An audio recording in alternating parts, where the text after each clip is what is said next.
Good afternoon. It's the first day of the first full week in October, October the 6th. Time to wrap it up for today. Okay, the E-mini sold a little bit more than we thought it was going to sell today. We came in wanting to be sellers at 70, give or take. We got a beautiful setup up here. We thought support was 55 to 60. It turns out support is 50 to 55. So we had a 60 to 62 call buy in this area. You made a little money, you scratched. I don't see how you could have lost money, but this is the first legitimate long right here. And on this particular trade, you would have lost a little bit. But if you'd engaged right here off of a V bottom and 150% of the IB, you could have scratch made a little bit. So the next trade in the 55 area, we went right through it, did not set up for us very well. And then off the bottom, finally in the 1958, very round number, we did get buying. So the idea was to be a seller this morning. That worked out pretty well. If you'd been able to find some way to stay with the trade, you could have picked out 20 points today. So E-mini contributed to the movement in some of the other contracts, notably gold, the note, and the 30-year bond too. So first day of the week, pretty good for the E-mini. Looking at the F1 screen, right here we are. You can see that we've got a seller above 78, and we definitely have a buyer below 35. So it's about a 40-point range. It's a couple of days worth of movement in this contract, so we'll be looking to see what happens when we get down to 35 when we get there. Obviously, you got to take out 50 to get there, and we're at 57 right now. Based on today's action, a higher low and a higher high, this screen actually favors higher prices tomorrow. Looking at the F2 screen, it is a B, but we have volume over the time. I've seen stronger Bs, but the first trade on this one is to sell into the 60 to 62 area, S1, to see if we can take out 50. If we can't take out 50, we can trade from the long side. Sell 2 will be 64 to 66. On the buy side, we got this 55 area right here, possible, and then definitely 50 to 52.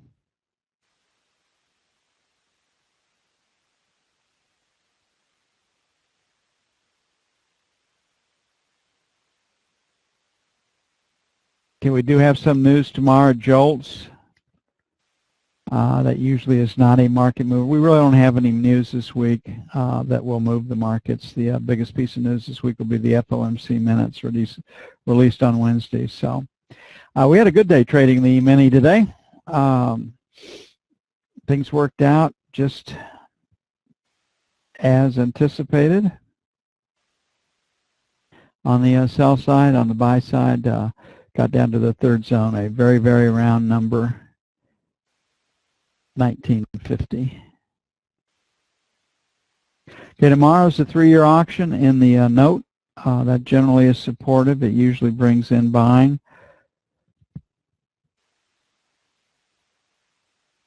You see we've got a higher low and a higher high right here. We definitely have resistance in the 25-20 to 24 area. So that's going to be probably pretty stout resistance. So the F1 says higher prices. F2, double distribution higher. I'm going to leave it that way. Right now, last rotate up stopped at 16. So selling failure to take out 16 to 20 is the trade that I see. And then 23 to 27. The JOLTS information shouldn't have a lot of impact tomorrow. On the buy side, we have this break at 12. We're at 13.5 right now. We have this started up at 9. So 9 to 13 is buy 1. Would definitely like to get that done closer to 9 than 13, but if the E-mini starts to sell again this afternoon, that's probably about all we're going to get. Buy 2 will be 125.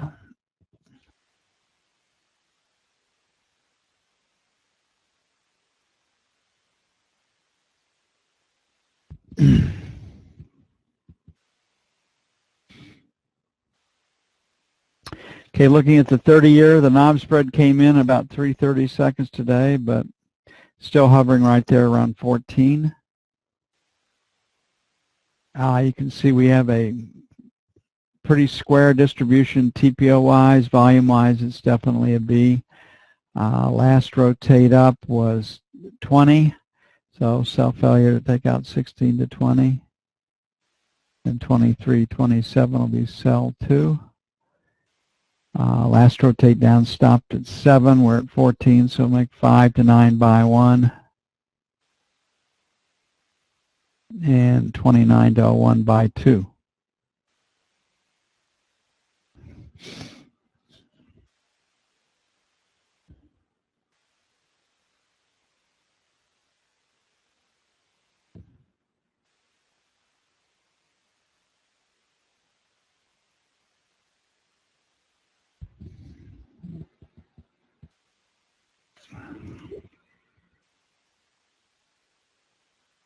Looking at gold, had a good day in gold. We managed to rally it up, and we're back to where we were. So the high stops just under 10. We're at 8. Again, if the E-mini really sells, or this could be higher yet, but we're going to sell 10 plus or minus, and then 15 to 18 where the selling has been fairly concentrated. We got a high volume number all the way at 18 that can pull us there. Got a breakout from 4. Last rotation down stopped at 2. So this 3 to 5 area will be buy 1. Fairly aggressive. And then 98 to the buck will be buy 2. Don't have any trouble getting short gold with our setups. Don't like to do it. Don't like to go home short U.S. time, but London time can sure get short.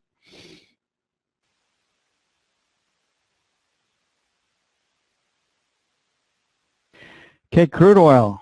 Big movement today, both ways. That's what we like about the contract. Lots of ways to make money, lots of ways to lose money too. You cannot trade gold nor crude without paying attention to risk. I mean, you're just going to get clobbered. So here we are. Resistance will be 90, 50, 75. Pretty quiet. Very aggressive trade. The 91, 91 and a quarter for sell 2. The wrong headline comes out.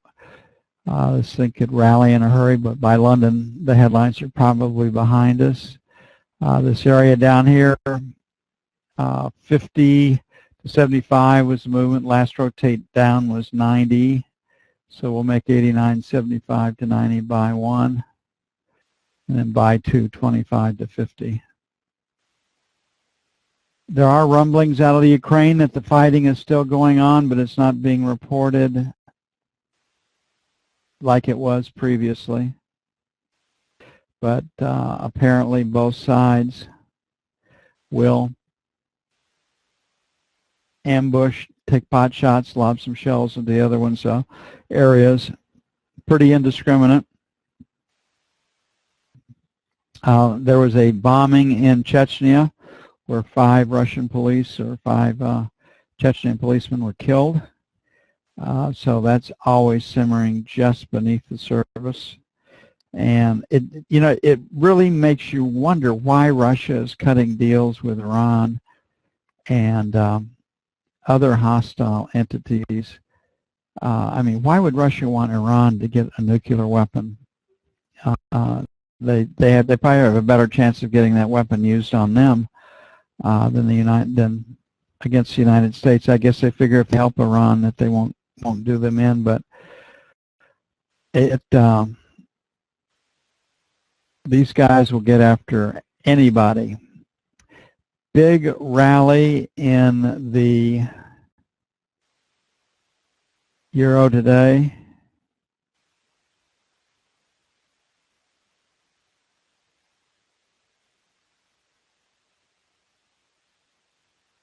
I'm gonna close it down a little bit so we can get a little bit better perspective. We'll put it on a nickel, and we got up to 26.50. So I think we probably have a pretty good chance of it being sold in Europe tonight. So on a sell failure to get to our 50 to 60, sell 1. Then 90 to 127 for sell 2. This is rallying supposedly because Draghi cannot or is not going to do QE 1 for them in any meaningful way. Buy 1 is going to be 26 to 26.10, and then 75 to 85 for buy 2. I think Europe is definitely facing deflation, and if you go back and if you look at the battle by all central banks since 2008, it's been against deflation. It hasn't been against inflation, except perhaps maybe China. And China keeps pumping money in the economy. Every time they try to stop pumping money into the economy, it starts to severely contract, and they can hold the course for 2 or 3 months, and they've got to go back in and loosen up. Okay, that's all I have for right now. I will see you bright and early in the AM, 6:45 Central. In the meantime, y'all have a great evening. I'm out of here.